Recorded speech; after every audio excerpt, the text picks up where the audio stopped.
आरोबाव मोनसे बर'नि गोदान भिडिअ गोदान भिडिअनि आपडेट लानानै फैलायबाय।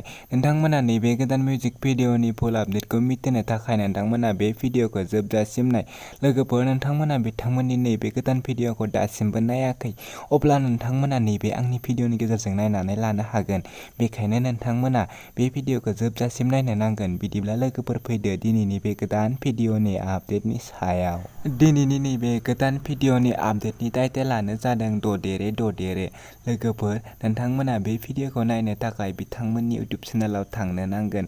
नैबे भिडिअनि कास्टिंआनो जादों शिबाराम बसुमतारी आरो सायाश्री बसुमतारी आरो नैबे भिडिअनि क'आर्टिस्टआनो जादों लंकेशर, मनालिसा आरो निरला। लोगोफोर, नैबे भिडिअआ जोबोरैनो मोजां जादों आरो नैबे भिडिअनि डिरेक्सन आरो सुरुग्राफियानो जादों प्रबिन मैथा बर'। लोगोफोर, बिथांमोननि इउटुब चेनेलाव थांनानै नैबे भिडिअखौ नायहैनो हागोन।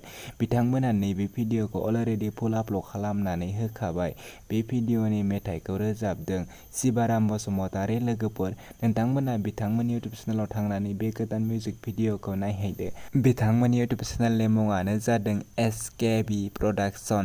लोगोफोर, नोंथांमोना बिथांनि नैबे चेनेलाव थांनानै बिथांमोननि नैबे गोदान भिडिअखौ नायहैदो आरो चेनेलखौ साबस्क्राइब खालामनानै हैदो। बिदिब्ला लोगोफोर, दिनैनि बे गोदान भिडिअनि गुसुं आपडेटआ बेखिनियानोसै। आंनि चेनेलखौ साबस्क्राइब खालामनानै गालांदो।